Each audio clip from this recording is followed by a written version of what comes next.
YouTube? Tactical Wave coming at you guys with an unboxing / review video. Today we're going to be reviewing the Trijicon RMR HD. This is Trijicon's newest red dot, and I wanted to run through what's actually new, what's different, and whether it's worth upgrading from the RMR Type 2, especially if you already have one.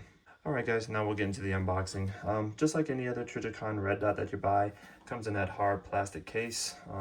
This has probably been sitting in a warehouse for a while because it's a little dusty, but yeah, you have RMR HD on the top of the box, and that's about it. I don't see anything new with that packaging. We'll open it up. When you open it up, your HD is sitting inside, surrounded by some protective foam. We'll put that to the side. Lift this up. Since we have a top-mounted battery now, we have a tool for that, so that comes included. You get your Trijicon sticker. You have your instruction manual. And this is like a little product guide with other products that they sell.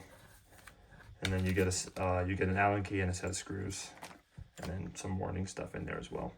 All right, we'll get into the red dot now. All right, so here is your RMR HD.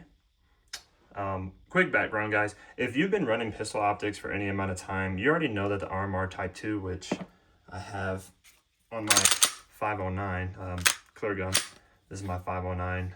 This is actually my duty gun, RMR 2. You already know that the RMR 2 has been the gold standard for duty and hard use pistols. It's pretty much bomb proof. It's reliable, but it does have some limitations, and that's where the RMR HD comes in. And then we'll do a comparison here shortly. But so yeah, biggest changes on the RMR HD is the usability upgrades, not durability. Trijicon didn't try to reinvent the wheel here. They refined it. The first thing that I'm noticing off the bat is the housing itself is bigger than the Type 2. So you have that. And then the next thing would be the window. You have a noticeably larger window.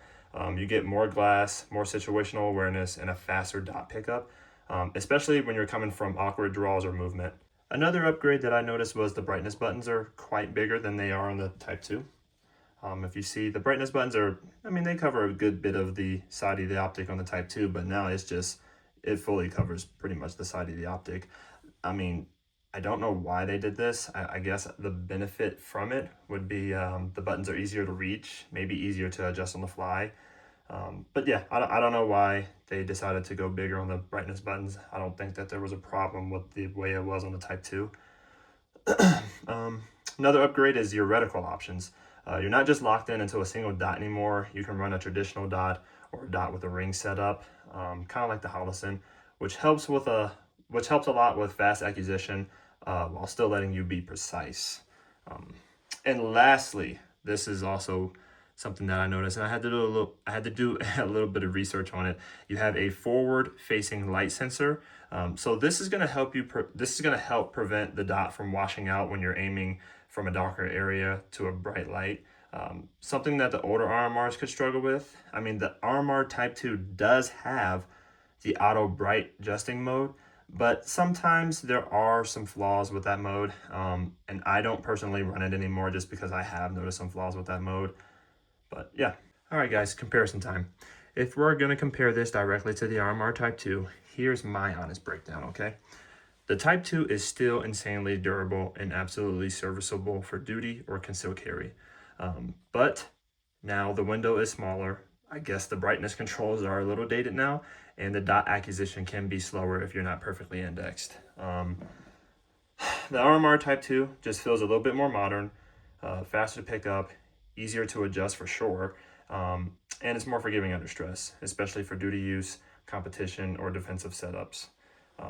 The biggest thing that I love with this new update, it's not any of the brightness controls, it's not the bigger housing, it's that top-mounted battery, because I hate having to unscrew these and take the battery out, and then, you know, I always get in my head like, hey, maybe my dot is off now. And I know a lot of people say, you know, if you've got your dot set to where it needs to be for this specific pistol or whatever pistol you have it on, changing the battery real quick and putting it back on is not going to affect your dot and where it sits at.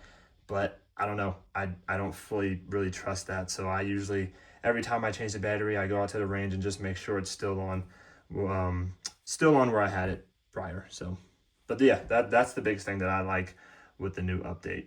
All right, guys, as we make our way to the end of the video, who is this red dot for? If you're already running a Type 2 and it works for you, you're not suddenly under-equipped, okay?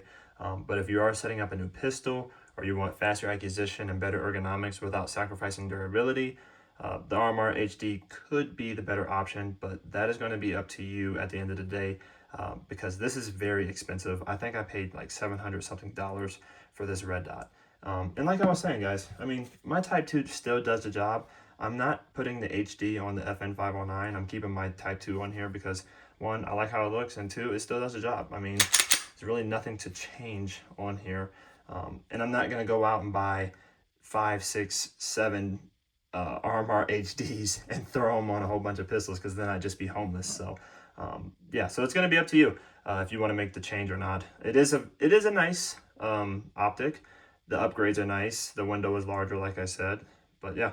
Bottom line here, guys, Trijicon took everything people were complaining about with the RMR Type 2 and actually fixed it.